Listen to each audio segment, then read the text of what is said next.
India सेवा संगठन के आप सभी आयोजकों का कि आपने हमें आपसे रूबरू होने का मौका दिया।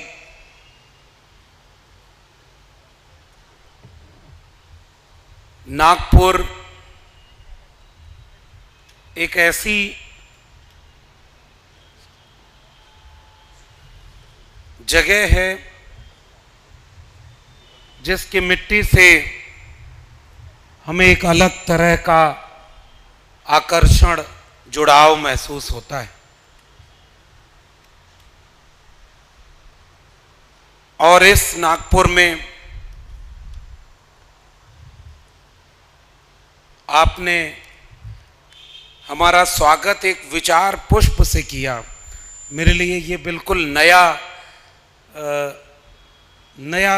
तरह का स्वागत लगा कि एक पुष्प एक विचार। आप सब आयोजकों का इसके लिए बहुत शुक्रिया। मुझे हमेशा वो कार्यक्रम ज़्यादा बेहतर लगता है जिसमें फूलों पर पैसा कम खर्च करके किसी किताब या कलम पर पैसा खर्च किया जाए। और आज ऐसा ही लगा कि the problem of the rupees ये पुस्तक भेंट की गई। इसके लिए भी मैं आयोजकों का आभार व्यक्त करता हूँ, क्योंकि फूल सुबह तोड़े जाएं तो शाम तक मुरझा जाते हैं। किताबों में लिखे विचार पीढ़ी दर पीढ़ी हरे रहते हैं और दिशाएं देते रहते हैं। बहुत शुक्रिया आप सबका। बाबा साहब डॉक्टर अंबेडकर की 132वीं जयंती पर आयोजित ये स्टेट बैंक कर्मचारी संघ के इस कार्यक्रम में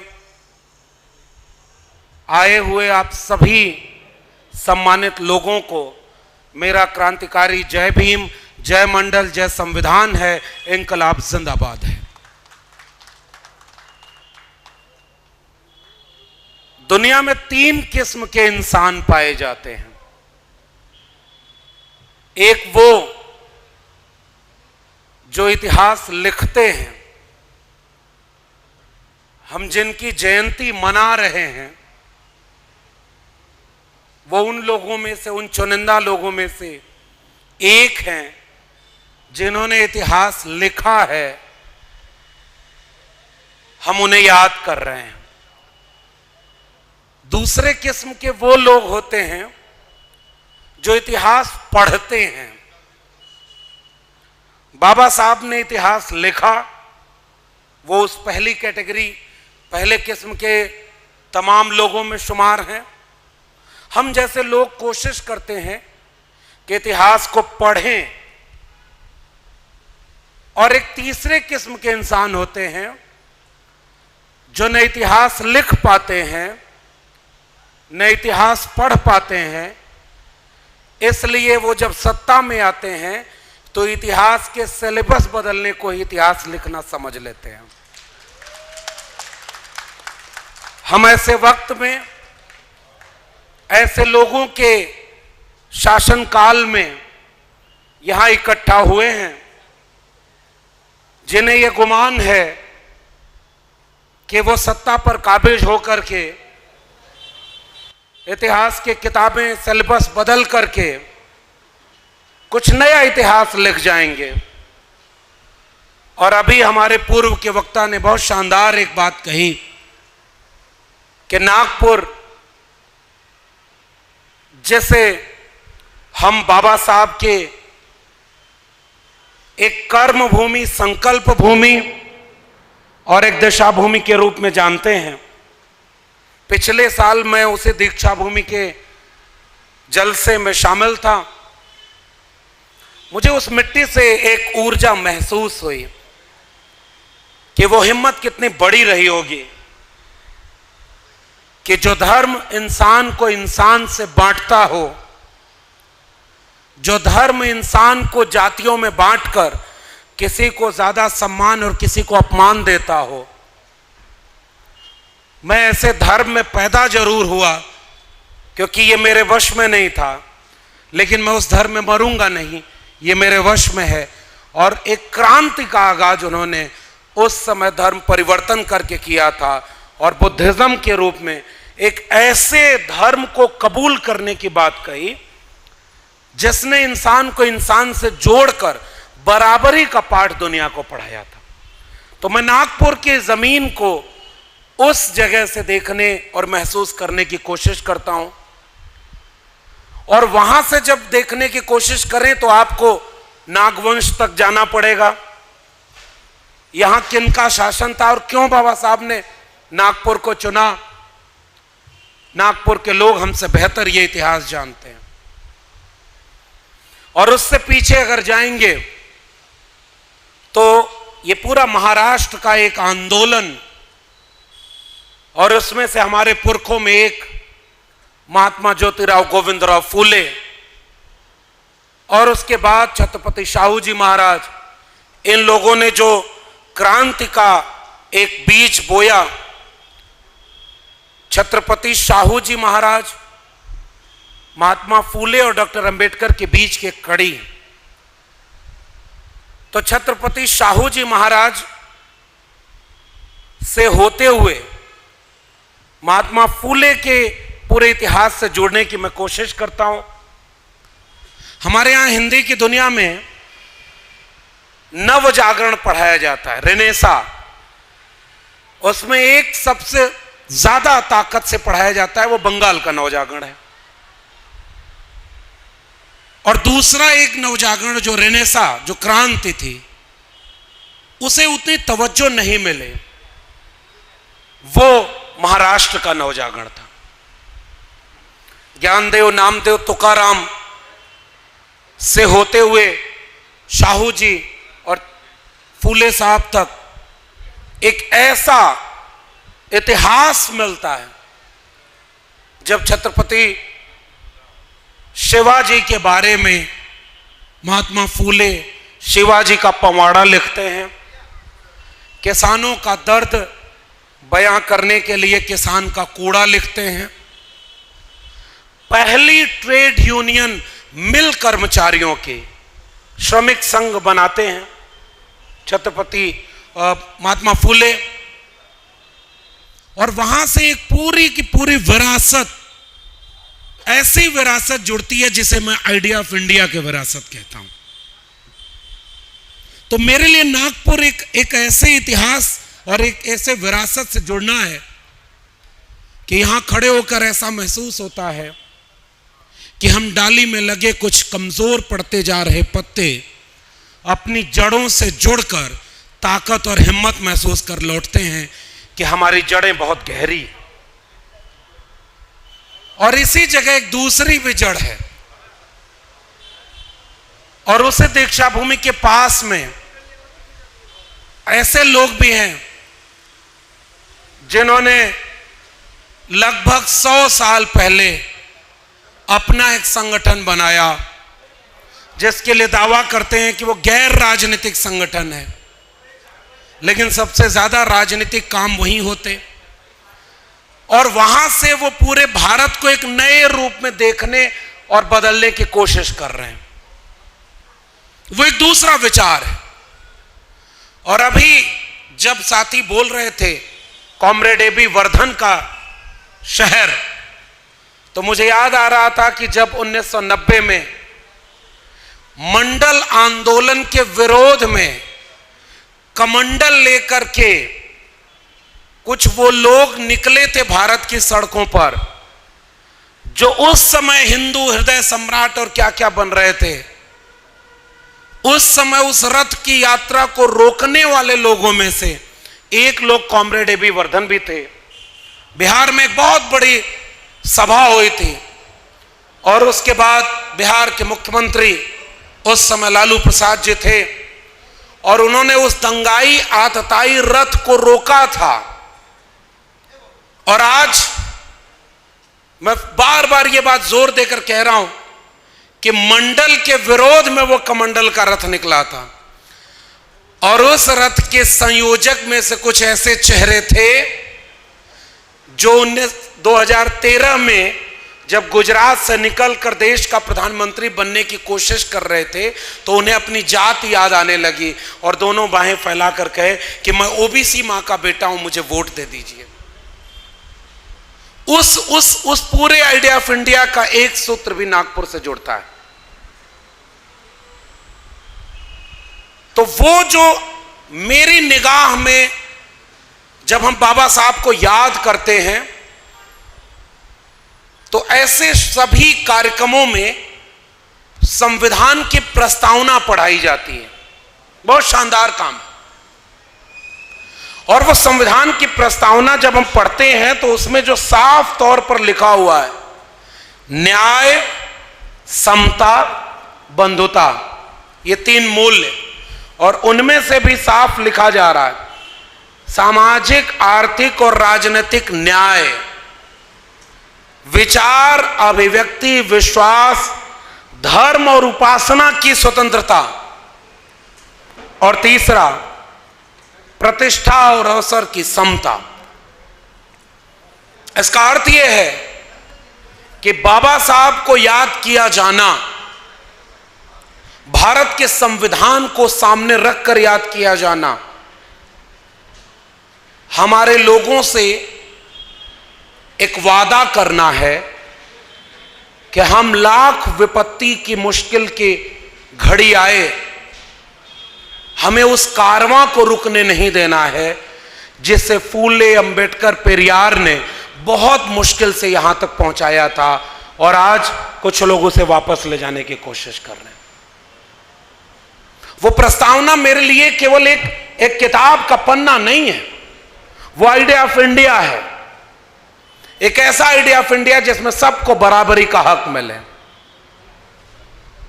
अभी विचार पुष्प के जरिए एक वाक्य बोला गया जो मेरे प्रिय वाक्यों में से एक है, जैसे पोडियम के सामने भी लिखा हुआ है, और इसी बात को बाबा साहब ने जाने कितनी बार, जाने कितने तरीके से कहा कि अगर मेरे हित और देश के हित में चुनना होगा तो मैं देश का हित सबसे पहले चुनूंगा, और अगर मेरे समाज के हित और देश के हित में टकराहट होगी तो मैं अपने समाज के हित को वरीयता दूंगा।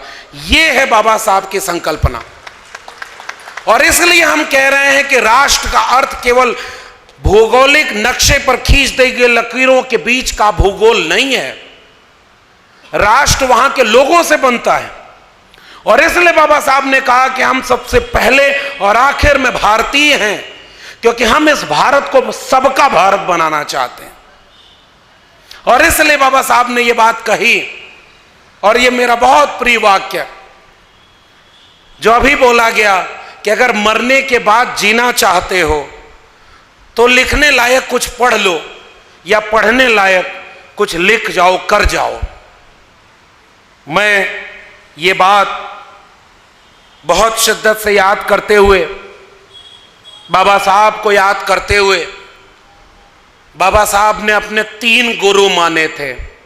और यहां से देखिए आइडिया ऑफ इंडिया के सिंबल्स क्या क्या हैं। हम भारतीय लोग जिस चीज को सबसे ज्यादा जीते हैं उसी को मानने से गुरेज करते हैं। जैसे जाति व्यवस्था इस देश की ऐसी बीमारी है कि भारत छोड़िए, विदेश में जब इन भारतीयों को जाने का मौका मिला तो 2 चीज ले जाना नहीं बोले, यहां का बना हुआ अचार और यहां की बनी हुई जाति व्यवस्था। और आप खबरों को पढ़ें, विदेश के कई देश अब अपने यहां जाति व्यवस्था के खात्मे के लिए कानून बना रहे हैं कि अगर आप यहां हमारे देश में आकर जातिवाद करेंगे तो आपको सजा मिलेगी। हमारे यहां अभी ऐसा कोई कानून नहीं बना है। हमारे यहां तो विडंबना और विरोधाभास यह है कि वो लोग जो अपने दिल में गोडसे गोलवलकर हेडगवार को रखते हैं, वो भी 14 अप्रैल को बिरसा, फुले, अंबेडकर को याद करते हुए बाबा साहब की प्रतिमा पर फूल और माला पहनाते हैं। ये कैसे संभव है भाई? दोनों एक साथ कैसे चलता है? बाबा साहब ने एक बहुत महत्वपूर्ण बात कही है, यहां से एक इशारा कर रहा हूं, और इतनी बड़ी चेतावनी डॉक्टर अंबेडकर ने किसी दूसरी बात के लिए नहीं देते। और यहां से मैं अपनी बात शुरू करना अपनी जिम्मेदारी समझता हूं। पाकिस्तान और द पार्टीशन ऑफ इंडिया किताब में डॉक्टर अंबेडकर लिखते हैं कि अगर हिंदू राष्ट्र हकीकत बनता है तो वो इस देश के लिए सबसे बड़ा अभिशाप होगा। हिंदू कुछ भी कह ले, हिंदू धर्म स्वतंत्रता, समानता और बंधुता विरोधी है। यह लोकतंत्र से मेल नहीं खाता है। इसलिए किसी भी कीमत पर इस देश को हिंदू राष्ट्र बनने से रोका जाना चाहिए। इतनी सख्त चेतावनी डॉक्टर अंबेडकर ने किसी दूसरी चीज के लिए नहीं देते।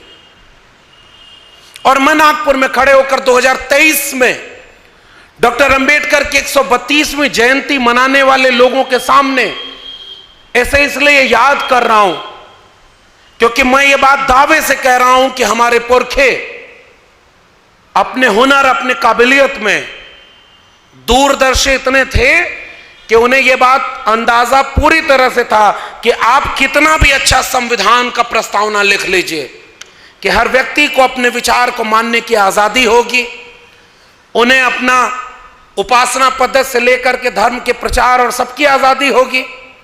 लेकिन फिर भी डॉक्टर अंबेडकर को यह पूरा अंदेशा था कि एक वक्त ऐसा आएगा जब ये लोग, कुछ लोग संविधान को खत्म करके इस देश को हिंदू राष्ट्र बनाने की कोशिश करेंगे।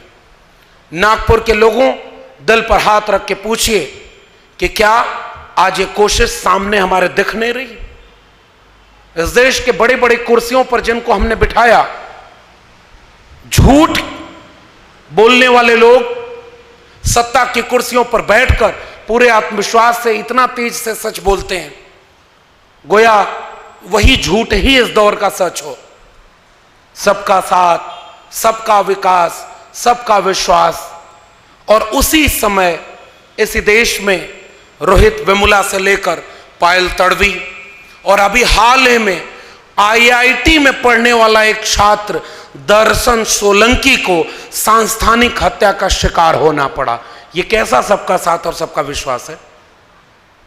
आजादी का अमृत महोत्सव मनाने वाला मुल्क, हर घर तिरंगा, हर हाथ तिरंगा, इसकी बात करने वाला देश आज भी मटका पानी का छू लेने पर एक बच्चे की हत्या नहीं रोक पाया क्योंकि उसकी जाति दलित थे।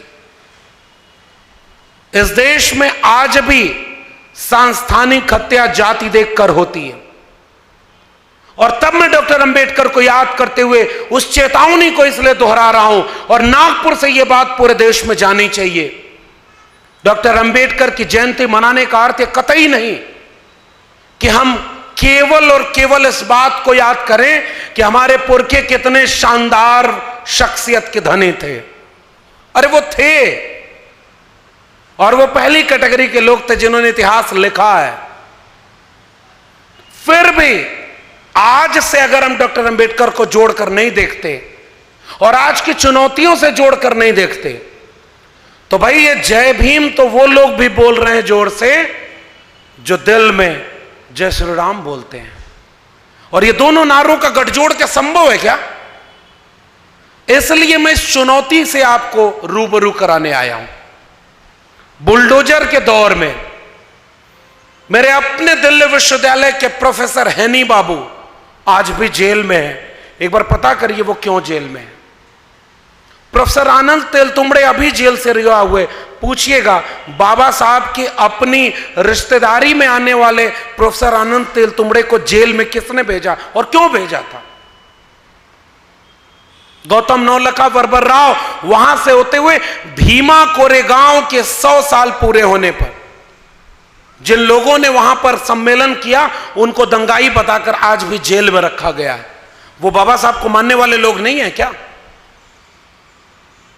इसी देश में आज भी क्रांतिकारी इस्तकबाल और इंकलाब जिंदाबाद का नारा बोलने के जुर्म में हमारा अपना दोस्त उमर खालिद 3 साल से ज्यादा हो गया जेल में है। पूरे देश की जेलें आज भी 90% इस मुल्क के SC, ST, OBC और माइनॉरिटी के लोगों से भरी हुई हैं, जिनमें 75% लोग तो अंडर ट्रायल हैं। फिर किस बात की डेमोक्रेसी है? क्या इसी भारत का सपना डॉक्टर अंबेडकर ने देखा था? और अगर हम इन सवालों पर बात नहीं कर रहे तो मुझे लगता है कि यह जयंती मनाना अधूरी है। क्योंकि उसके बाद सबसे महत्वपूर्ण बात, जयंतियां तो उन लोगों की मनती रहेंगी। भाई मैं तो एक बात बहुत शिद्दत से याद करता हूं। मेरा घर उत्तर प्रदेश के पूर्वांचल में है। दिल्ली इलाहाबाद विश्वविद्यालय और दिल्ली विश्वविद्यालय में पढ़ाई की और पूरे देश में घूम घूम करके बिरसा, फूले, अंबेडकर, पेरियार, भगत सिंह की बात करता हूं, आइडिया ऑफ इंडिया की बात करता हूं, तब मुझे महसूस होता है कि कैसे ही भारत की कल्पना डॉक्टर भीमराव अंबेडकर ने देखी थी, जिसमें हम सब मिलकर के एक विचार पर एक इंडिया बनाने का ख्वाब देखेंगे। और यह है आइडिया ऑफ इंडिया मेरे लिए। और इसलिए मैं कह रहा हूं हम उन्हें याद करेंगे, मगर वैसे नहीं याद करेंगे जैसे आजादी के बाद लोगों ने डॉक्टर अंबेडकर को याद किया। पहली कोशिश डॉक्टर अंबेडकर को मिटा दिया जाए, और यह भी कड़वी बात है। 1980 तक इस देश में डॉक्टर अंबेडकर का कंप्लीट रिटन वर्क पब्लिश नहीं हुआ था। एहसान फरामोशी सबसे बड़ा जुर्म माना जाता है, और यह केवल उन्होंने नहीं किया। भाई यहां पर जब महात्मा फूले स्कूल खोलने के लिए घर से निकाले जाते हैं तो महात्मा फूले के खिलाफ कौन लोग खड़े थे कि ये आपका बेटा, गोविंदराव को भड़का रहे कि आपका बेटा धर्म के खिलाफ काम कर रहा है। ये कौन सा धर्म था जो शूद्र बच्चों और महिलाओं को शिक्षा देने से अपवित्र हो जाता था? और कौन लोग थे जिन्होंने महात्मा ज्योतिबा फूले और सावित्रीबाई फूले पर पत्थर फेंके जब वो स्कूल पढ़ाने जाया करती थी? और नई पीढ़ी को ये इतिहास, देखिए माफी के साथ कह रहा हूं, नई पीढ़ी के लोगों को ये इतिहास सब भुला दिया जा रहा है। अब उनसे ये कहा जा रहा है कि भाई तुम्हारा धर्म खतरे में, तुम्हारा मंदिर मस्जिद खतरे में, उसके लिए लड़ाई लड़ने चलो। और इसलिए इस इतिहास को बार बार याद किए जाने की जरूरत है। ये महाराष्ट्र की जमीन अगर छत्रपति शिवाजी महाराज की जमीन है तो उस इतिहास को भी इस मुल्क को बार बार पढ़ाने की जरूरत है कि इनका राज तिलक करने से क्यों मना किया गया था। किसने कहा था कि ये गैर ब्राह्मण है इसलिए इनका राज तिलक नहीं होने देंगे? और आज वही लोग भगवा लिबास में लपेटकर अपना आइकॉन मानते हैं, वो भगवा जो महात्मा बुद्ध के चीवर का रंग था। और आज उससे इस देश की बहुत बड़ी आबादी को डर लगता है। आपका इतिहास बदला जा रहा है और दो काम किया जा रहा है।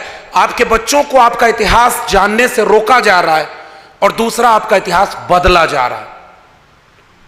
और यह बात हमारी जिम्मेदारी है कि हम लोगों को बताएं कि सावित्रीबाई फूले पर पत्थर और गोबर फेंकने वाले वही लोग थे जो आज गाय, गोबर, गौमूत्र में विज्ञान ढूंढते हैं। इसलिए हमें यह बात साफ साफ करनी होगी। और जिन लोगों ने शिक्षा देने के नाम पर जलील किया हमारे पुरखों को, बड़े बड़े पोस्टर लगाए गए इसी जगह पर, फिर भी वो कारवां रुका नहीं। छत्रपति शिवाजी महाराज और शिवाजी का पवाड़ा एक पुस्तक, और एक और पुस्तक आपको पढ़नी चाहिए, शिवाजी कौन थे। उस पुस्तक को पढ़िए और घर घर पहुंचाइए कि शिवाजी का सबसे ज्यादा अपमान इस समय कौन कर रहा है। और तब मैं आपसे कह रहा हूं कि इस महाराष्ट्र की एक और इतिहास को इस मुल्क को बताना चाहिए कि गले में मटका और पीठ पर झाड़ू अगर किसी जगह के लोगों का इतिहास से जुड़ा है तो वो भी इसी महाराष्ट्र का इतिहास था। उस इतिहास को बदलने के लिए दीक्षा भूमि आज भी हिम्मत के साथ खड़ी है कि हमने वो इतिहास बदला है और आज सबको बराबरी का इतिहास में खड़ा कर दिया। और अगर हम अपने बच्चों को इतिहास का बोध नहीं करा पाए तो इतिहास बदलने वाले आपके बच्चों को कह रहे हैं, गर्व से कहो तुम फला धर्म के हो जो खतरे में है। इसलिए मैं पुरखों को याद करने का मकसद यह है कि उन्होंने वो कौन सी लड़ाइयां लड़ी थी जिनकी वजह से आप हम जैसे लोग यहां पर हिम्मत से खड़े हो सकते हैं। डॉक्टर अंबेडकर ने वो लड़ाई लड़ी थी। आज इस देश में प्रधानमंत्री अपने आप अपनी जाति बताते हैं, राष्ट्रपति बनाया जाता है तो प्रेस कॉन्फ्रेंस करके उनकी जाति बताई जाती है, कैबिनेट मंत्री बनाए जाते हैं तो उनको बड़ी बड़ी होर्डिंग लगाकर बताया जाता है कि हमने इतने दलित और इतने पिछड़े कैबिनेट मंत्री बना दिए। और वो ये काम वो लोग कर रहे हैं जो जाति को नहीं मानते।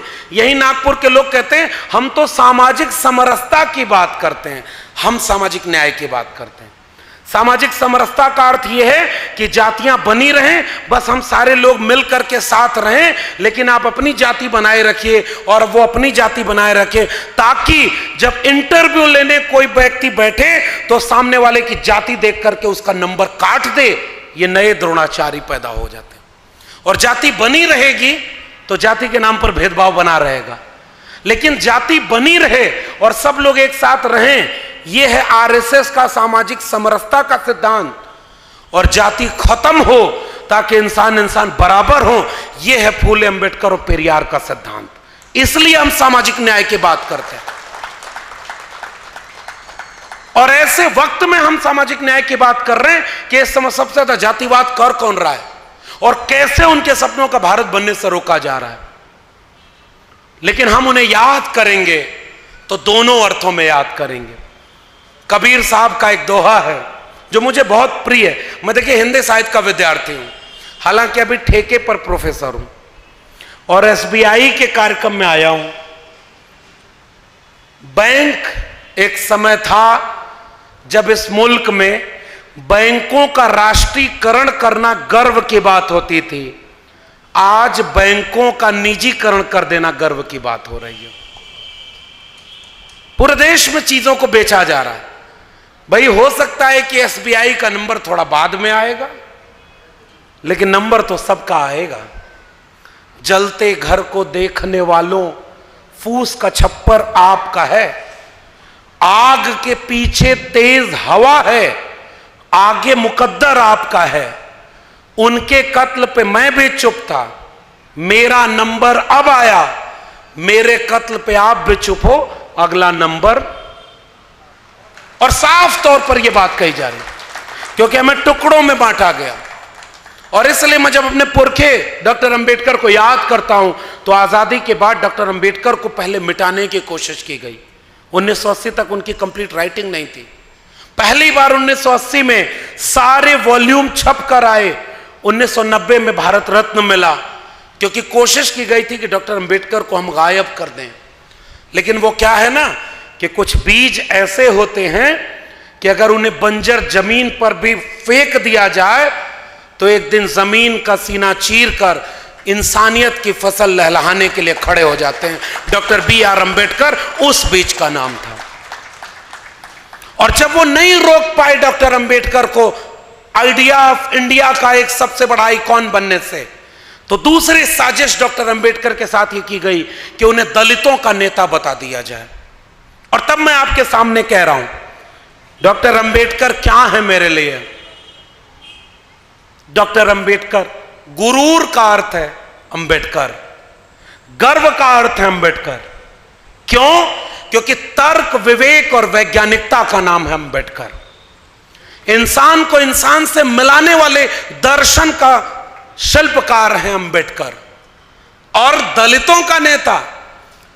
ट्रेड यूनियन बनाने का काम जब हुआ तो मजदूरों के लिए, नौकरी पेशा लोगों के लिए वेतन भत्ता, पे ग्रेड, ग्रेजुएटी देने वाले एक इकोनॉमिस्ट का नाम है doctor Ambedkar. The problem of Indian rupee से लेकर के तमाम अपने रिसर्च के ऐसे पेपर रखे गए जिस पर रिजर्व बैंक ऑफ इंडिया का स्थापना हुई। इसलिए एक इकोनॉमिस्ट का नाम मेरे लिए है डॉक्टर अंबेडकर। महिलाओं के child care leave, maternity leave, काम के घंटे निर्धारित करना, श्रम का उचित मूल्य देना और महिलाओं को इस बात के लिए कहना कि मैं किसी भी मुल्क की तरक्की वहां की महिलाओं की तरक्की से नापता हूं। इसलिए एक फेमिनिस्ट मूवमेंट करने वाले आइकॉन का नाम है डॉक्टर अंबेडकर। 5 अखबार निकालने वाले, प्रबुद्ध भारत, समता और जनता से लेकर के बहिष्कार, तमाम तरह के अखबार निकालकर ये बात कहने वाले कि अछूतों का अपना कोई अखबार नहीं होता और जिनकी पीढ़ियां बोलने नहीं वाली होती हैं उनकी आने वाली नस्लें गूंगी पैदा होती हैं। इसलिए एक पत्रकार का नाम है डॉक्टर अंबेडकर, उन्हें आप दलितों का नेता बता रहे थे। उस बात को अगर आगे बढ़ाएं, सोशल रिफॉर्मर अंबेडकर, कुछ लोग थे इसी महाराष्ट्र के इतिहास में जो उसी दौर में कह रहे थे ये तेली तंबोली संसद चुनाव लड़ करके क्या हल चलाने जाएंगे। आप नाम जान गए कि नहीं उनका? भाई मैं नाम नहीं बोलूंगा, क्योंकि जिस जगह जिस मंच पर फूले, अंबेडकर, पेरियार, शिवाजी का नाम लिया जा रहा हो वहां बाकी किसी की हैसियत में ऐसी नहीं समझता कि ऐसे मंच से उनका नाम भी लिया जाए, लेकिन मैं इशारे में बताऊंगा जरूर। और फूले साहब ने उनको चिट्ठी लिखी थी उन लोगों को, एक बहुत बड़े सोशल रिफॉर्मर, आज भी जनरल नॉलेज के किताब में पढ़ाए जाते हैं। और उन्होंने कहा कि विधवा विवाह होना चाहिए, और घर में अगर एक विधवा हो गई तो उन्होंने विवाह करने से मना कर दिया। फूले साहब ने चिट्ठी लिखी कि तुम लोग किस बात के समाज सुधारक बने फिरते हो, तुम अपने घर में जब उसे लागू नहीं करते। और इसलिए इसी महाराष्ट्र के लोगों में से एक लोग थे जिन्होंने जाति देख करके और तमाम चीजों को देख करके उनके मूवमेंट के ऊपर हमला किया। और इसलिए बाबा साहब ने ये बात लिखी है। बाकी सारे सुधारक परिवार सुधारक थे, केवल एक समाज सुधारक थे ज्योतिराव गोविंदराव फूले, वो असल मायने में समाज सुधारक थे। सिलेबस में फूले कहां है? और आज भी सिलेबस में फूले कायदे से शामिल नहीं है। और इसलिए सोशल रिफॉर्मर डॉक्टर अंबेडकर को मैं याद करता हूं। साफ तौर पर उन्होंने कहा जब तक जाति रहेगी जाति के नाम पर शोषण रहेगा। इसलिए उन्होंने आइडिया ऑफ इंडिया की बात की एनिहिलेशन ऑफ कास्ट के जरिए। और तब मैं आगे बढ़कर के कहता हूं किसानों के लिए, किसानों की बात, एक किस्सा बड़ा महत्वपूर्ण है। एक बार 1980 से 88 के बीच का दौर है, सत्यशोधक समाज अपना काम कर रहा है। महात्मा फूले, एक बार अंग्रेजों का एक दल आया हुआ है कि किसानों की कैसी स्थिति है इसके बारे में पड़ताल की जाए। और ज्योतिबा फूले एकदम फटा पुराना कपड़ा और एक बेहद खराब सा कंबल लेकर के कंधे पर उस कमीशन के सामने दस्तक देते हैं।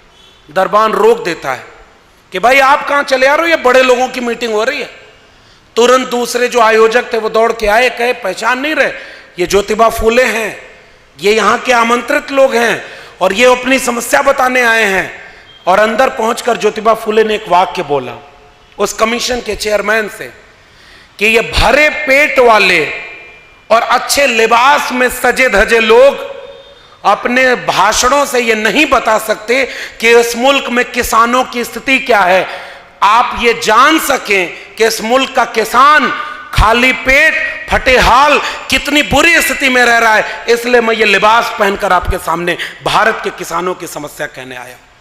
और इसलिए मैं महाराष्ट्र को याद कर रहा हूं कि जिस दौर में हमारे उत्तर भारत में बुलडोजर चल रहा है, वहां आपके महाराष्ट्र में सोशल मूवमेंट चलता है, चाहे वो बाबा साहब को याद करने का, चाहे वो लाखों लोगों के किसानों का आंदोलन करने का। मैं उन दोनों की नजर से आज बाबा साहब को देख रहा हूं कि बाबा साहब ने किसानों की मुक्ति के लिए कितनी बड़ी बातें कही।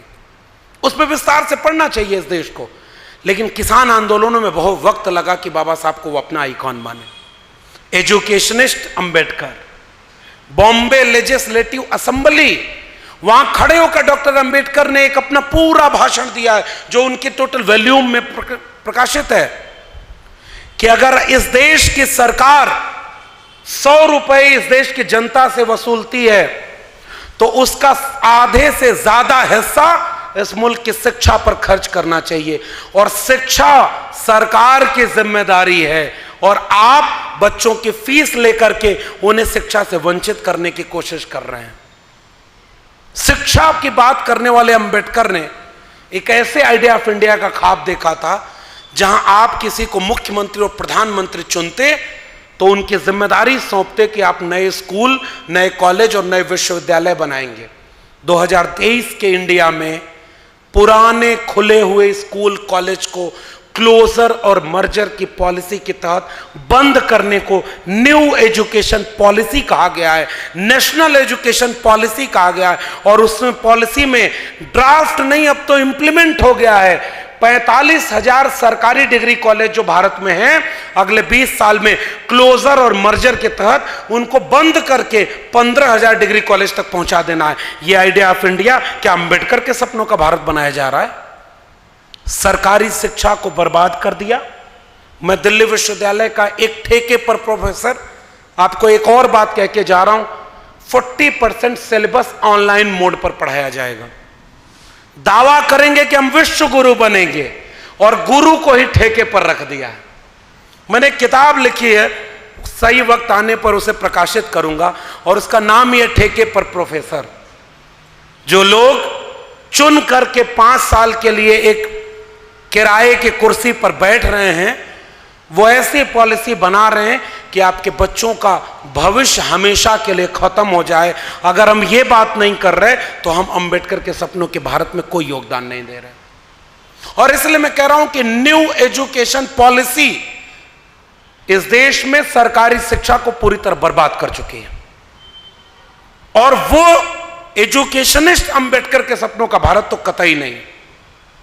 और इसलिए मैं अंबेडकर के सपनों के भारत को याद करते हुए साफ तौर पर कह रहा हूं, डॉक्टर अंबेडकर ने कहा था, बैंक, और बैंक वाले लोग इस बात को जानते होंगे, शिक्षा, बैंक, अस्पताल, सरकारी निगम और तमाम बड़े उद्योग राज्य के नियंत्रण में होने चाहिए, सरकारी होने चाहिए। और सरकार की यह जिम्मेदारी है।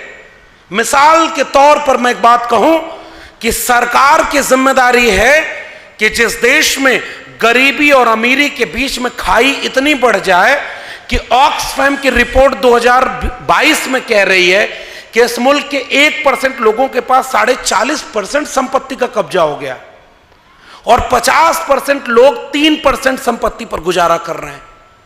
अगर उसको एक्सटेंड कर दीजिए इस डेटा को, तो 100 लोगों में से 10 लोग हैं जो 90 रुपया कब्जा कर चुके हैं और 90 लोग हैं जो 10 रुपए में गुजारा कर रहे हैं।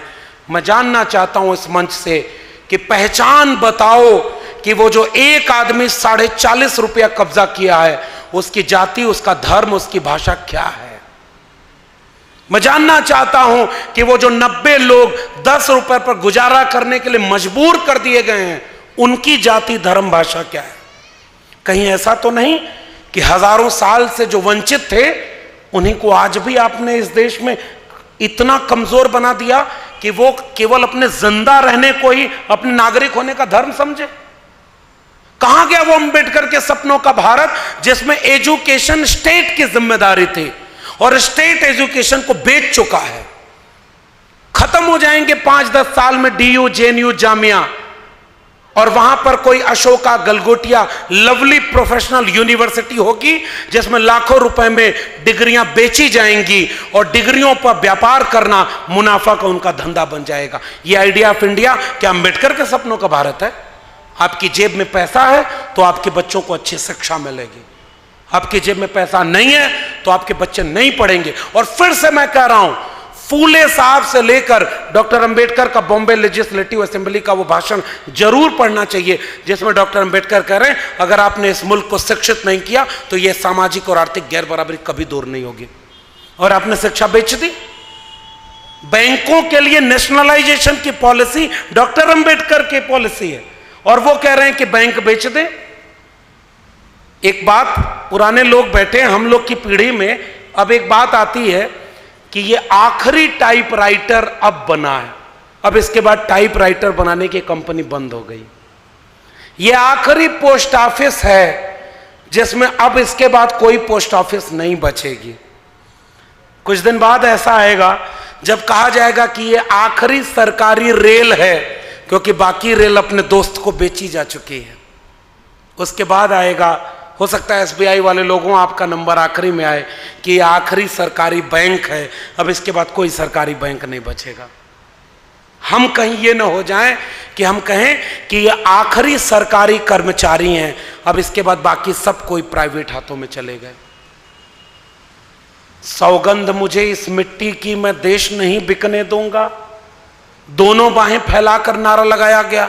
वो बेच रहे हैं भारत को, मैं चैन से कैसे सो जाऊं। सौगंध मुझे इस मिट्टी की, मैं देश नहीं बिकने दूंगा।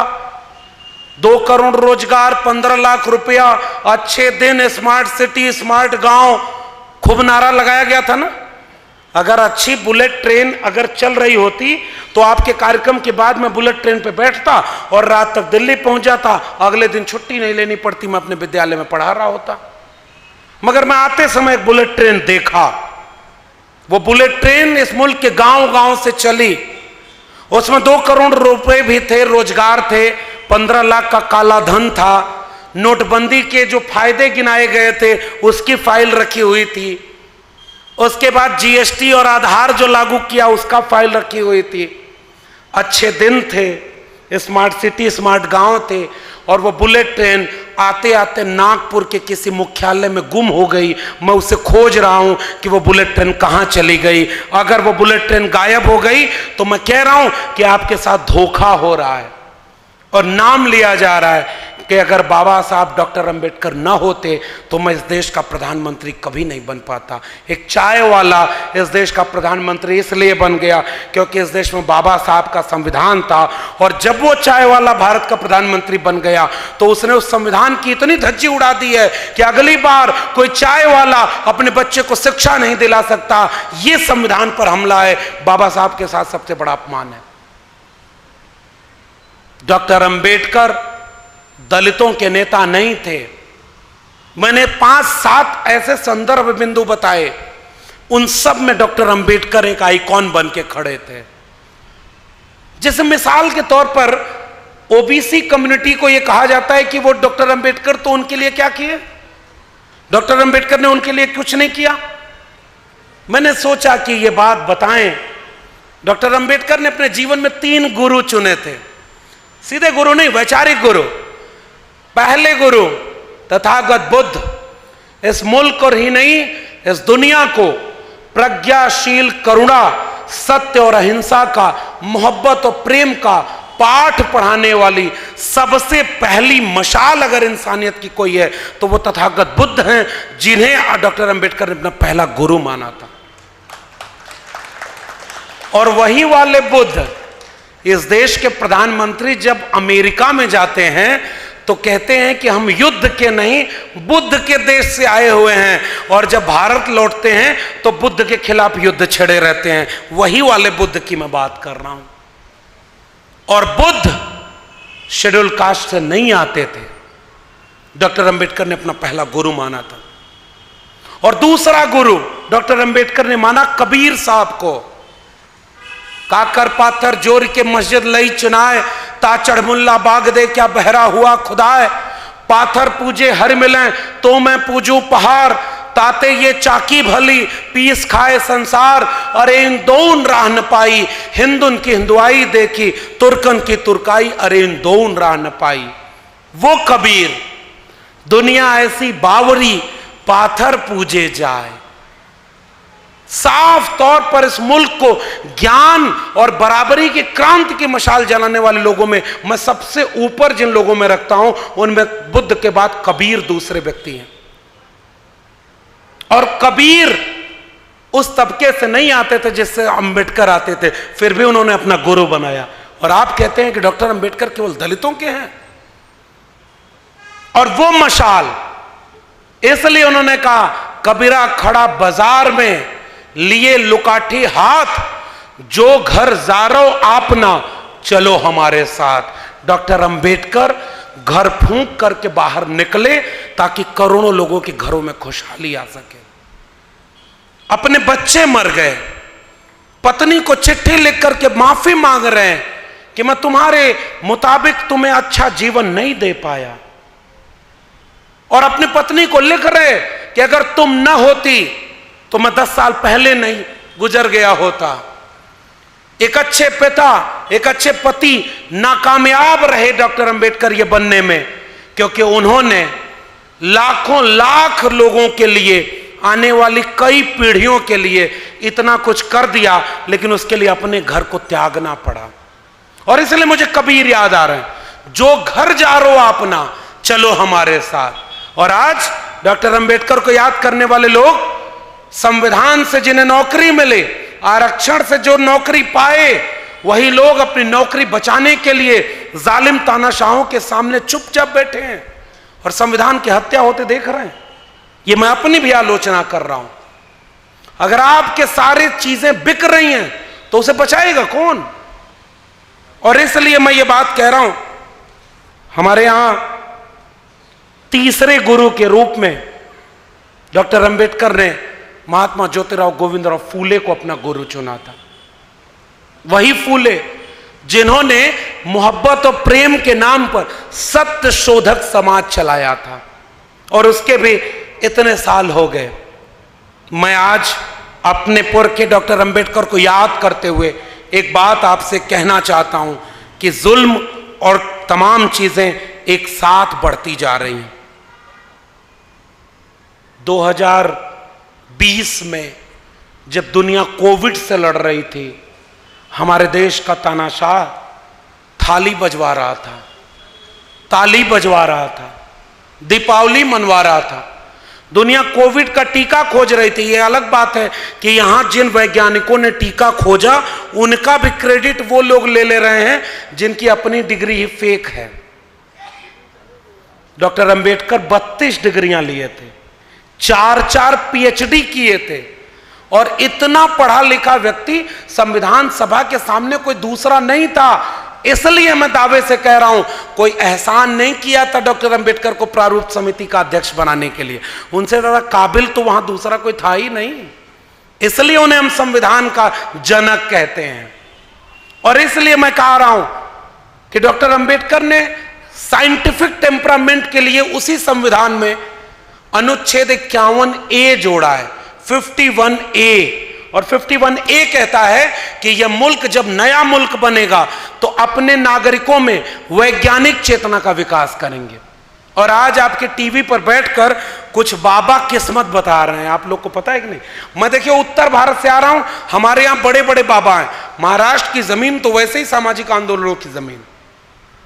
मिसाल के तौर पर हमारे यहां एक मध्य प्रदेश में बाबा है, उसने एक कथा में कहा कि जिस दिन आपका बच्चा एग्जाम देने जाए तो बेल पत्र पर शहद लगाकर शिवलिंग पर लगा देना, आपका बेटा पास हो जाएगा। खबर छपी अखबार में, उसी कथावाचक का अपना बेटा 8वीं में 2 बार फेल हो गया। कौन से भारत में हम रह रहे हैं? कुछ दिन पहले दिखाया गया टीवी पर कि एक बाबा आपके बताने से पहले किस्मत आपके लिख दे रहा है, आपकी समस्या लिख दे रहा, और टीवी वाले बैठ करके कह रहे हैं कि चमत्कार हो गया। टीवी पर बैठकर चमत्कार की बात कर रहे हैं। वो टीवी जो सैटेलाइट से चलती है, जो विज्ञान की खोज है, और उस पर बैठकर अंधविश्वास फैलाया जा रहा है। महाराष्ट्र के लोगों, मुझे जहां तक याद है, पुराने लोग बैठे हुए हैं, 1990 और 2000 के बीच एक बार गणेश की मूर्तियां दूध पीने लगी थी। आज क्या वो मूर्तियां अब नहीं दूध पीती? मैं कुछ नहीं कह रहा, मैं जानता हूं कि मुझे जहां जाना है वहां मेरे ऊपर इतने मुकदमे हो सकते हैं, और कुछ तो हो चुके हैं। लेकिन बात यह है कि मुकदमे और जेल से, धमकी और हत्या से, गोंडीबा को हत्या करने के लिए ज्योतिबा फूले के घर भेजा गया था। ज्योतिबा फूले ने उनको बुलाकर पूछा जागने के बाद कि तुम मेरी हत्या करने क्यों आए हो? उस आदमी ने कहा कि अगर मैं आपकी हत्या कर लूंगा तो मुझे इतने रुपए मिल जाएंगे। ज्योतिबा फूले खड़े हो गए, कहे अच्छा इसका मतलब बहुत लाचार हो, तुम्हें अगर इससे इतना पैसा मिल जाएगा तो लो मेरी हत्या कर लो। वो आदमी वहीं अस्त्र शस्त्र रख देता है और उनका सबसे प्रिय शिष्य बन जाता है। तो हत्या करने की कोशिश तो उनकी भी की गई, जेल मुकदमे, और भारत में आजादी के बाद अंग्रेजों के साथ जोड़ करके सबसे ज्यादा अपमान जिन लोगों को बौद्धिक लोगों ने किया। मैं जिस दिल्ली से बैठ के आया हूं वहां पर कोई ऐसा नहीं है कि बहुत दिल वाले लोग रहते हैं। वहां आज भी अंबेडकर की तस्वीरें किन लोगों के घरों में हैं, यह बात आपको बताने की जरूरत नहीं है। अंबेडकर क्या सबके नायक बन पाए क्या? मैं ये बात पूरी जिम्मेदारी से पूछ रहा हूं कि 14 अप्रैल को जयंती मनाने वाले संगठन पता लगा लीजिए कि कौन कौन से थे। वो सारे संगठन SC ST OBC माइनॉरिटी के संगठन थे, या तो सरकारी कर्मचारी मजबूरी मनाते हैं। हमने कबूल नहीं किया अंबेडकर को आज भी। उनके पुरखों को जबकि मौका मिला था तो उन्होंने मनुस्मृति लिखी थी जिसमें इंसान को इंसान से बांट दिया। हमारे पुरखे को मौका मिला तो उन्होंने अपने पुरखों पर किए गए अत्याचार का बदला नहीं लिया, संविधान में सबको बराबर की जगह दे दी। एक वोट एक व्यक्ति, एक वोट की एक कीमत होगी। और फिर भी उन्हें अपनाने में आज भी ये भारत के लोग दिल बड़ा नहीं कर पाए। और दावे से कहता हूं कि आप अकेले में बैठकर अपने किसी भी ऐसे मित्र से जिसके जहन में मनुस्मृति है उससे पूछेगा कि अंबेडकर का मतलब क्या है, वो आपको समझाएगा। बहुत बुरे वक्त में हम जा रहे हैं। एक समय ऐसा आने वाला है कि वो ताकतें जो इसे नागपुर से निकल करके ये बात देश को समझा रही हैं कि बुद्ध विष्णु के अवतार थे, कल एक दिन ऐसा आएगा कि अंबेडकर को भी अवतार बना देंगे। क्योंकि देखो अब अंबेडकर फूले पेरियार को मिटा तो नहीं सकते, इसलिए अप्रोप्रिएट कर लेंगे, मूर्ति लगाएंगे वो और आपका वोट लेके जाएंगे आपकी जाति के लोगों को आगे करके। आखिरी में कुछ बातें बस कह करके मैं एक बात कह के जा रहा हूं, सच कहना पड़ेगा। डॉक्टर अंबेडकर इसलिए बन पाए क्योंकि उन्होंने अपने वक्त का सच कहने का जोखिम उठाया था। भले ही वो गोलमेज सम्मेलन हो, भले ही यहां की कोई सम्मेलन हो, आमने सामने बैठ करके साफ तौर पे कहते थे कि आप जो लड़ाई लड़ रहे वो हमारे लोगों की मुक्ति के लिए नहीं लड़ रहे। और इसलिए आज हमें अगर अंबेडकर की बात करनी है तो हमें अपने वक्त का सच कहना होगा कि आज का राजा जालिम है, तानाशाह है। एक कहानी शायद आप लोगों ने सुनी होगी।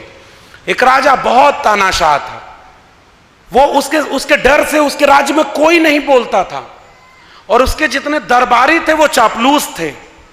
राजा कुछ भी कहे सब जी हां जी हां। वो जैसे एक किस्सा है ना अकबर बिरबल का, कि बिरबल को बुलाकर अकबर ने कहा कि बैगन बड़ा भला है, तो बिरबल ने कहा हां सरकार, सिर पर ताज धरा है। थोड़ी देर बाद स्विंग हुआ मूड, अकबर बुला के बिरबल से कहते हैं बिरबल बैगन बड़ा बुरा है। बिरबल तुरंत छूटते ही बोला बिल्कुल सरकार, बेगुन नाम पड़ा है। अकबर ने बिरबल से कहा बिरबल तुम्हारा कोई अपना स्टैंड है कि नहीं? मैं कह रहा हूं भला है तो तू कह रहा है भला है, मैं कह रहा हूं बुरा है तो तू उसको भी कह रहा है बुरा है। बिरबल पलट के बोलता है सरकार मैं बैगन की नौकरी थोड़ी ही करता हूं। चापलूसी का यह आलम होता है। और उस कहानी को मैं आज के दौर में जरूर कहना चाहता हूं कि उस राजा के आतंक से चापलूस दरबारी कुछ नहीं बोलते थे और पूरे दरबार में लोग उसकी वाहवाही करते थे। एक बार एक व्यापारी आया, उसने कहा कि सरकार एक ये मैं कारीगर लेके आया हूं, ये एक ऐसा कपड़ा सोने और चांदी के तार से बनाता है कि वो उसे ही दिखता है जो दिल से ईमानदार हो और सच्चा हो। राजा ने कहा ये कपड़ा मैं पहनूंगा, तुम बनवाओ। महीनों की तैयारियां हुई, कपड़ा बनना शुरू हुआ, पूरे राज्य में चर्चा हो गई। राजा के लिए एक ऐसा कपड़ा बनाया जा रहा है जो उसे ही दिखाई देगा जो दिल से ईमानदार और सच्चा होगा। राजा भी उत्सुक था, बीच बीच में जाके कहता था देखो कपड़ा कितना तैयार हुआ। कारीगर बोलता था बहुत मेहनत से बन रहा है, रुकिए थोड़ा और वक्त लगेगा। कुछ दिन बाद कपड़ा तैयार हुआ, राजा वो कपड़ा पहना और पूरे शहर में घूमने निकल गया। सारे लोग जाकर कहते थे कि राजा का कपड़ा कितना अच्छा लग रहा है, राजा का कपड़ा कितना प्यारा है, राजा का इतना शानदार कपड़ा पहना हुआ है। लेकिन असल में वो कोई कपड़ा ही नहीं था, वो अदृश्य कपड़ा था। और पूरे राज्य में राजा ऐसे ही घूमते चला गया, क्योंकि राज्य को ही उसने चापलूसों का अड्डा बना रखा था। वो तानाशाह जिसके खिलाफ कोई सच नहीं बोल सकता था, अपने राज्य के दरबार के आखिरी छोर पर पहुंचता है। एक छोटा सा बच्चा उस राजा को देखकर चीख पड़ता है, ये राजा तो नंगा जा रहा है। वो अकेला बच्चा सच बोला, क्योंकि बाकी लोग या तो चापलूस बन गए थे या उसके जुल्म से तानाशाह से डर गए थे। और राजा नंगा है ये बात कहने वाला एक छोटा सा बच्चा था। डॉक्टर अंबेडकर आज अगर होते तो कौन सी लड़ाई लड़ रहे होते? मेरे लिए अंबेडकर को याद करने का अर्थ यहां से, आज अगर डॉक्टर अंबेडकर होते तो नई शिक्षा नीति 2020 के तहत इस देश के सरकारी शिक्षक सरकारी कर्मचारी सरकारी स्कूल कॉलेज विश्वविद्यालय को प्राइवेट हाथों में बेचे जाने के खिलाफ आंदोलन में सबसे आगे खड़े होते।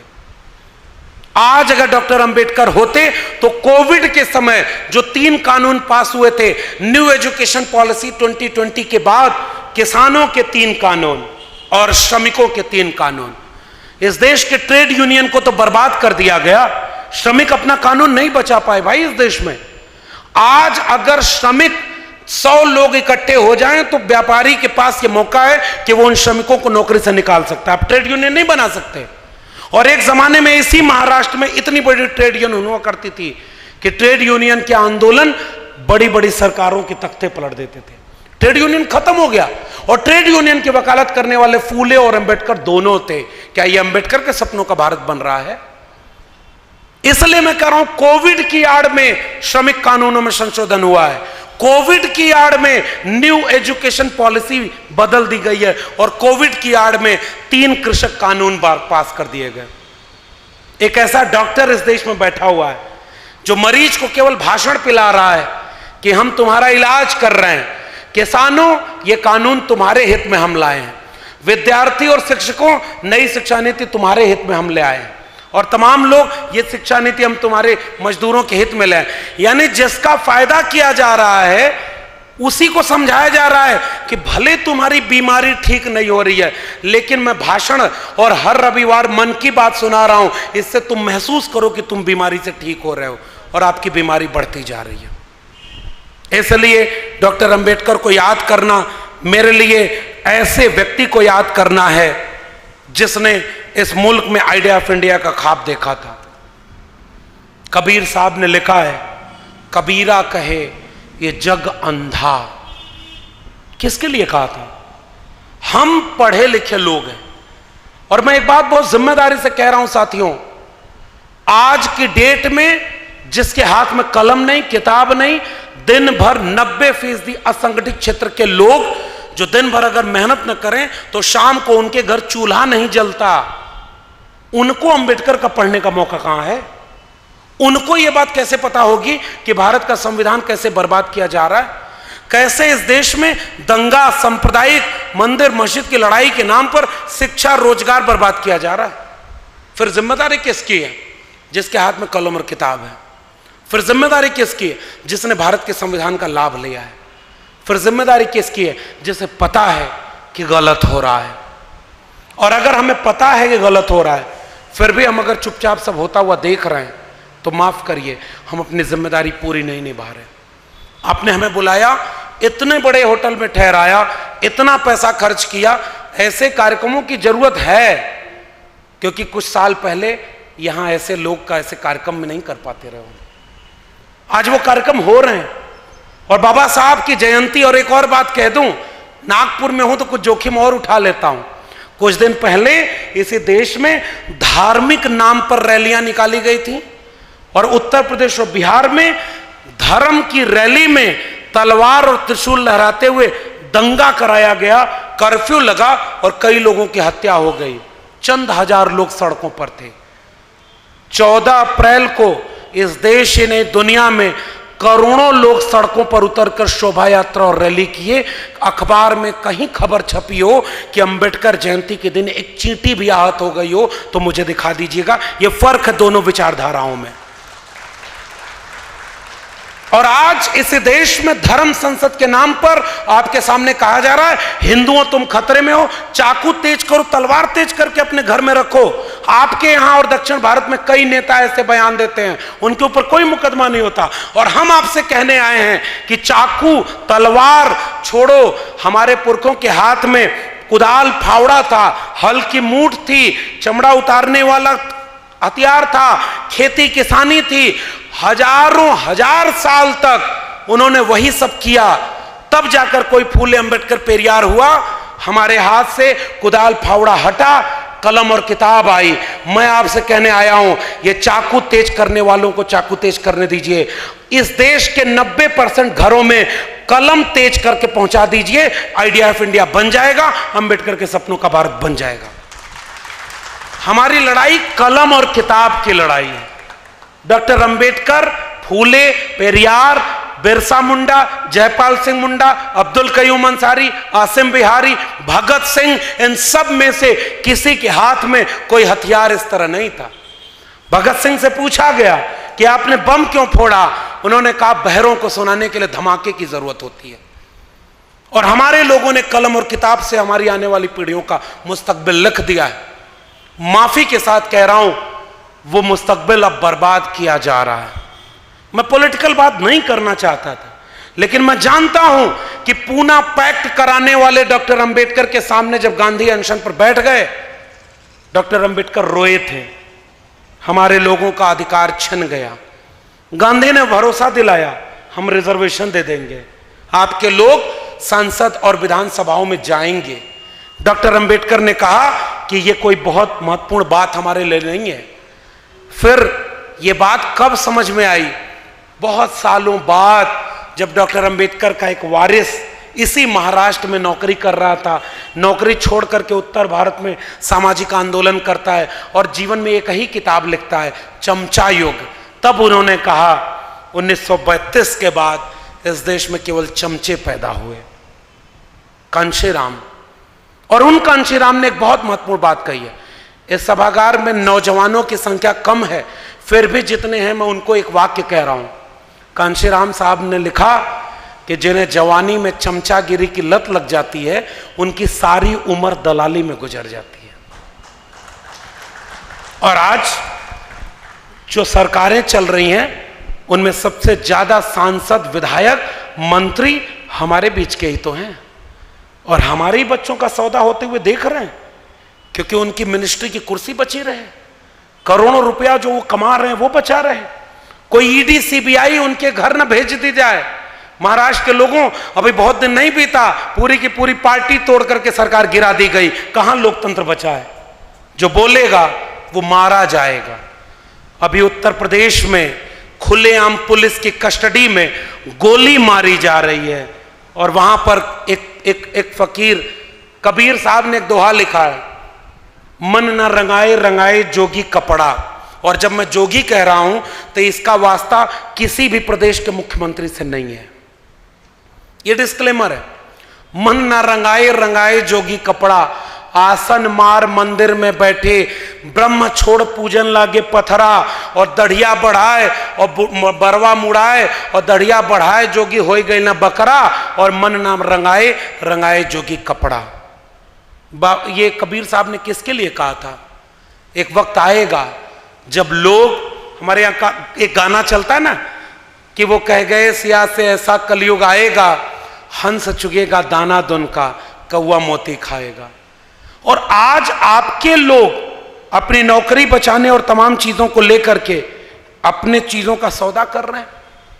और इसलिए मैं कह रहा हूं कि हमें इस बात को सच तो बोलना होगा ना भाई, कि आखिर में वो सारी चीजें कौन लोग कर रहे हैं। और उस योगी की बात मैं क्यों कर रहा हूं? उत्तर प्रदेश में शिक्षक भर्ती घोटाले के लिए जो विद्यार्थी आंदोलन कर रहे थे, उनके ऊपर लाठी चलवाई गई, मुकदमा किया गया। और जो शिक्षा मांग रहा है उसको जेल डाला जा रहा है, और जो कांवड़ होने जा रहा है उसके ऊपर हेलीकॉप्टर से फूलों की बारिश की जा रही है। इसी दिन रात के लिए आपने इन्हें मुख्यमंत्री चुना या हमने चुना? और जो लोग अब इस मुल्क का निजाम बन के बैठे, उनकी तो बात ही क्या करना। डिग्री तक उनकी सच्ची नहीं है, उनकी बातों में कितनी सच्चाई होगी मुझे पता नहीं। और इसलिए मैं एक बात कह रहा हूं, ये लोग बहुत मेहनत करते हुए दिखते हैं।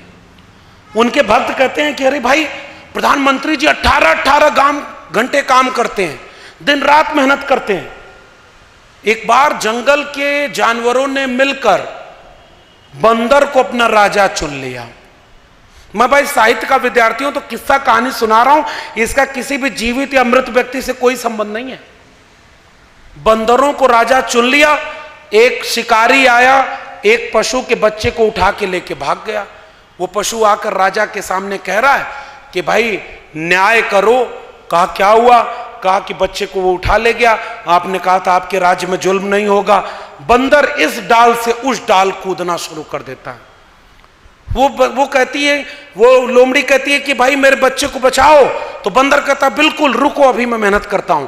फिर उस डाल से इस डाल, इस डाल से उस डाल, पूरा कंटिन्यू दौड़ता रहा। थोड़ी देर बाद वो लोमड़ी पूछती है कि यार आप न्याय कैसे करोगे? कब बंदर बोलता है न्याय की बात छोड़ो, मेरी मेहनत में कोई कमी रह गई हो तो बताओ। ये 18-18 घंटे जागने वाले लोग पीढ़ी दर पीढ़ी आपके बच्चों को सुलाने के लिए उनका हक अधिकार बेच रहे हैं। केवल यही बात मैं कहने आया हूं। डॉक्टर अंबेडकर ने एक ऐसे आइडिया ऑफ इंडिया का ख्वाब देखा था जिसमें किसी व्यक्ति की जेब में कितना पैसा है इससे तय नहीं होगा कि उसको शिक्षा मिलेगी कि नहीं, कौन सा व्यक्ति किस जाति का है इससे तय नहीं होगा कि वो आईआईटी तक में पढ़ने चला जाएगा तो भी उसकी जाति के नाम पर दमन और अन्याय चल रहा होगा। आप कह रहे हो कि हमने प्रधानमंत्री राष्ट्रपति इस जाति के लोगों को बना दिया। हम कहते हैं नहीं, जाति जनगणना कराओ ताकि हमको यह देखना है कि कितने डीएम, कितने एसपी, कितने ब्यूरोक्रेट, कितने जो है अधिकारी, कर्मचारी, वकील, engineer, professor SC ST OBC समुदाय से बने। लेटरल एंट्री एक शब्द है, आप जानते होंगे, पढ़े लिखे लोग हैं। लेटरल एंट्री का मतलब ज्वाइंट सेक्रेटरी लेवल पर, कैबिनेट सेक्रेटरी लेवल पर जो देश चलाते हैं वो लोग। हमारे यहां एक सोहर गाई जाती है भोजपुरी में कि हमरा बुझाता बबुआ जीएम हुई है। मैं उसको हिंदी में बता रहा हूं आपको।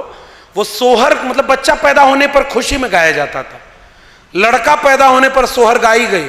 लड़कियों के पैदा होने पर कोई सोहर इस देश में नहीं गाई गई, क्योंकि लड़कियों को पैदा होने पर तो उनको गर्व ही नहीं होता था। महिलाओं और पुरुषों की गैर बराबरी इतनी, तो हमारे यहां सोहर में क्या गाया गया? हमारा जनाता बबुआ जीएम हुई है, ओह से ऊपरा डीएम हुई है नाम, बबुआ हिंद के सिपाही ई तो सीएम हुई हैं, ओहू से ऊपर पीएम हुई है ना। इसका अर्थ केवल यह है कि बच्चा पैदा हुआ तो अलग अलग लोग उसे देखने आ रहे हैं, तो कह रहे हैं इसका ललाट देखकर यह लग रहा है कि ये किसी एसबीआई का जीएम होगा। नहीं भाई, किसी जिले का डीएम होगा। तीसरा कह रहा है नहीं नहीं ये सीएम होगा। चौथा कह रहा है कि नहीं ये हिंद का विधाता पीएम बनेगा। मैं एक बात कहने आया हूं कि इस देश में संख्या में गिने जाते हैं कितने डीएम और पीएम और सीएम बनाए गए, और जिन्होंने डीएम पीएम सीएम बनाने का रास्ता भारत का संविधान बनाकर दिया, वैसे डॉक्टर अंबेडकर नंबरों में काउंट नहीं किए जाएंगे। वो अकेले थे, अकेले हैं, और जब तक इस मुल्क में जमहूरियत बची रहेगी डॉक्टर अंबेडकर अकेले ही रहेंगे। बाकी प्रधानमंत्री तक की कुर्सियां किराए की हैं। इसलिए मैं जाते जाते एक बात कह रहा हूं, डॉक्टर अंबेडकर अपने लोगों का शासन देखना चाहते थे। डॉक्टर अंबेडकर ये बात संविधान सभा की आखिरी बैठक में किसके लिए लिखकर गए कि हमने राजनीतिक बराबरी तो दे दी, एक व्यक्ति एक वोट का अधिकार, लेकिन अगर इस देश में सामाजिक और आर्थिक गैर बराबरी दूर नहीं हुई तो यह संविधान कागज का पुलिंदा मात्र रह जाएगा। मेरे प्यारे भाइयों बहनों, इस देश का संविधान कुछ ही दिन बचे हैं केवल कागज का पुलिंदा मात्र रहने से। सरकारी नौकरी और सरकारी शिक्षा बेचने से आरक्षण अपने आप खत्म हो गया है। कहां आरक्षण बचा है? और लेटरल एंट्री के जरिए जो डीएम पीएम सीएम के नीचे डीएम बनते थे, जो देश चलाते हैं, 340 लोग पिछले 3 साल में लेटरल एंट्री से ज्वाइंट सेक्रेटरी बन गए। उसमें एक भी एससी और एसटी और ओबीसी नहीं है। यह है मनुस्मृति का भारत। हमें भारत के संविधान का भारत चाहिए था, उन्होंने हमारे बच्चों का हक छीन लिया है। और आज जाति जनगणना कराकर इस देश में क्यों नहीं यह बताया जाता कि कितने लोग इस देश में किन किन जगहों पर पहुंचे, कितने लोग शेड्यूल कास्ट, शेड्यूल ट्राइब और अदर बैकवर्ड कास्ट के, महिलाओं के, माइनॉरिटी के सेक्शन के। क्या भारत का नक्शा एक भारत देश बन गया अगर हमने उसके नागरिकों को आजादी के 75 साल बाद भी बराबरी का हक नहीं दिया और हम अंबेडकर की मूर्ति पर माला पहनाते हैं? यह तो अपमान है जो इस देश के बड़ी बड़ी कुर्सियों पर बैठे लोग हमारे लोगों का कर रहे हैं। इसलिए जंगल की लकड़ियों को यह समझाया गया कि कुल्हाड़ी में लगी हुई लकड़ी तुम्हारे ही बीच का तो है। जंगल की लकड़ियों ने कुल्हाड़ी का साथ दे दिया और एक दिन जंगल साफ हो गया। लोग ये समझ ही नहीं पाए कि हमारे और आपकी जाति के लोगों को आगे करके हमारा वोट ले लिया गया। महाराष्ट्र फूले शाहू अंबेडकर की जमीन है, आपका मुख्यमंत्री आज तक क्यों नहीं बन पाया? मानवर कांशीराम क्यों नाराज होकर महाराष्ट्र गए, और जहां गए वहां मानवर कांशीराम की विरासत आज बुलडोजर के सामने डर कर चुपचाप बैठी है। एक आरएसएस 2025 में 100 साल पूरा करने जा रहा है, वो एकजुट रहा और हम बिखरते चले गए। मैंने एक किस्सा पिछले दिनों सुनाया, जुल्म और ज्यादती बढ़ती जा रही है और तमाम तरह का अन्याय अत्याचार हो रहा है, मगर मैं जाते जाते निराश नहीं हूं। मैं जानता हूं कि डॉक्टर अंबेडकर जब थे तो अकेले थे ना। डॉक्टर अंबेडकर के खिलाफ तो उन्हीं की जाति के लोगों को खड़ा कर दिया गया था, पता है कि नहीं? आगरा में सम्मेलन कराया था और यह कहा कि डॉक्टर अंबेडकर हमारे नेता नहीं है। मामूली साजिश इस देश में हुई। जुल्म और अन्याय अत्याचार क्या मामूली हुआ इस देश में? लेकिन हम भी कहते हैं कि लौटाएंगे वो सारा तुम्हें सूद के समेत। हम पर तुम्हारे जुल्म का जितना उधार है, ताकत तुम्हारे पास अगर है सितमगरों, तो हमारे पास भी बिरसा, फूले, अंबेडकर और पेरियार है। हिसाब होगा और इस बात का हिसाब हम करेंगे कि जिन्हें सत्ता मिली उन्होंने शिक्षा क्यों बेची, रोजगार क्यों बेचा, दमन अन्याय अत्याचार हमारे लोगों पर क्यों होता चला जा रहा है और झूठ बोला जा रहा है। और इसलिए मैं जाते जाते एक बात कहकर के आप सबसे विदा लूंगा कि आपने ये जो जयंती मनाने का कार्यक्रम रखा है, इस जयंती के जरिए हम दो काम करते हैं। पुरखों का इतिहास बार बार इसलिए पढ़ाया जाता है कि जब भी हम कमजोर पड़ें तो हिम्मत मिले कि पुरखे हमारे ऐसे थे। जब हमारे पुरखे उनके पुरखों से नहीं डरे तो हम इनकी लाठी गोली जेल से डरने वाले नहीं हैं। ये हिम्मत लेकर के हम वापस उस मिशन आंदोलन को आगे ले चलें। मुझे लगता है कि इस तरह के जयंती के कार्यक्रमों का मकसद ये होना चाहिए। गांव गांव अगर हम नहीं गए और अगर लोगों को जागरूक और शिक्षित नहीं किए तो डॉक्टर अंबेडकर के सपनों का भारत कतई नहीं बनेगा। और मैं दिल्ली विश्वविद्यालय का एक ठेके पर प्रोफेसर, भाई मुझे प्रोफेसरी की वजह से तो आपने सम्मानित नहीं किया। अगर प्रोफेसरी की वजह से, डिग्री की वजह से सम्मानित करना होता तो मेरे विश्वविद्यालय के कुलपति को बुलाते। लेकिन आपने मुझे सम्मानित किया क्योंकि आपने महसूस किया मैं यहाँ बैठे अधिकांश लोगों से पहली बार मिल रहा हूँ, लेकिन चूंकि जैसी जगह पर मिल रहा हूँ मुझे लग ही नहीं रहा कि मैं नए लोगों से मिल रहा हूँ, क्योंकि ये रिश्ता विचारों का रिश्ता है। आपके भी दिल में जो फूले अंबेडकर पेरियार हैं वही हमारे भी दिल में है। आप जो भारत बनाना चाहते वही भारत हम भी बनाना चाहते, इसलिए हमारा रिश्ता विचारों का रिश्ता है। आपके सम्मान को, आपके इस प्रेम को सर आंखों पर लेकर लौट रहा हूं। मैं जानता हूं कि जो काम मैं कर रहा हूं वो बहुत मुश्किल का काम है। जिन लोगों के खिलाफ मैं बोल रहा हूं वो बहुत जालिम लोग हैं। उन्होंने गोविंद पंसारे, कलबुर्गी, गौरी लंकेश से लेकर के तमाम लोगों की हत्याएं की हैं। वो आज भी हमारे लोगों को सबसे ज्यादा जेल में डाले हुए हैं। भीमा कोरेगांव के नाम पर आज भी लोग जेल में हैं। और आज भी डॉक्टर अंबेडकर के नाम पर अगर हक मांगो, रहा होगा एक जमाना साहब, एकलव्य का अंगूठा द्रोणाचार्य ने काटा रहा होगा। आज मेरे अपने विश्वविद्यालयों में तमाम लोग जाति देख करके इंटरव्यू में नंबर दे रहे हैं। नए द्रोणाचार्यों ने आज के एकलव्यों का अंगूठा नहीं काटा, पूरा का पूरा हाथ काट लिया है। अब आपके बच्चों को शिक्षा नहीं मिलने वाली। चलिए जेएनयू डीयू में आपको दिखाता हूं कि कितने लोगों का इंटरव्यू में नंबर कम दे करके उनको वैकेंसी से बाहर कर दिया, ईडब्ल्यूएस रिजर्वेशन लागू कर दिया और लागू करने के बाद आप क्यों नहीं, इस देश का ओबीसी प्रधानमंत्री ये बात कहता है कि मंडल कमीशन कहता था कि 52% रिजर्वेशन, 52% ओबीसी को होना चाहिए, और अगर तुम ओबीसी प्रधानमंत्री हो तो घोषणा करो कि ईडब्ल्यूएस की अपर लिमिट 50% क्रॉस होने के बाद 50%, 52% रिजर्वेशन हम इस देश की ओबीसी आबादी को देंगे।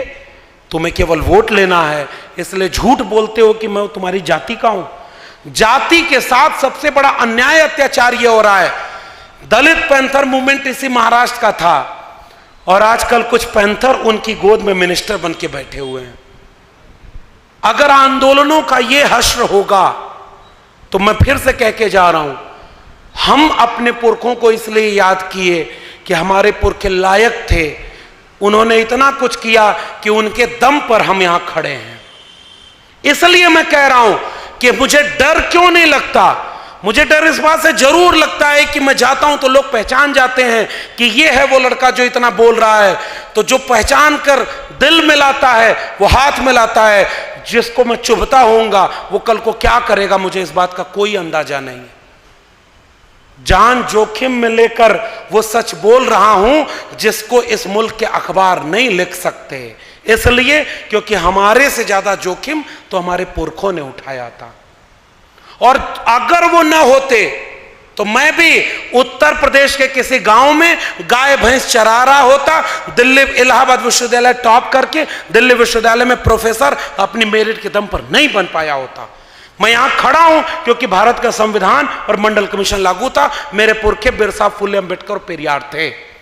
मगर आने वाली पीढ़ियां 25 साल बाद जब इस मुल्क की आजादी के 100 साल मनाए जाएंगे तो किस रूप में हमें याद करेंगी, ये मैं सोच करके अपनी जिम्मेदारी निभाने के लिए यहां खड़ा हूं।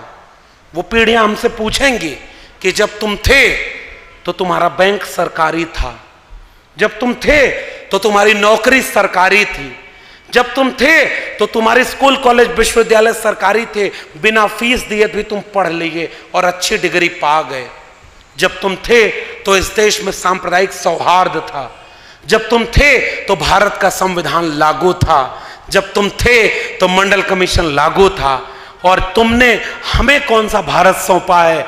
सांप्रदायिक दंगे का भारत, सरकारी चीजों के निजी हाथों में बेच दिए जाने का भारत, हमारी नौकरियों के श्रमिक और मजदूर बना दिए जाने का भारत, और सस्ता मजदूर व्यापारी का गुलाम बन गया, हमारे हक अधिकार छीन लिए गए। तुम हमें कौन सा भारत सौंप करके गए हो? आने वाली पीढ़ियां हम पर गर्व करें, हम पर शर्म न करें।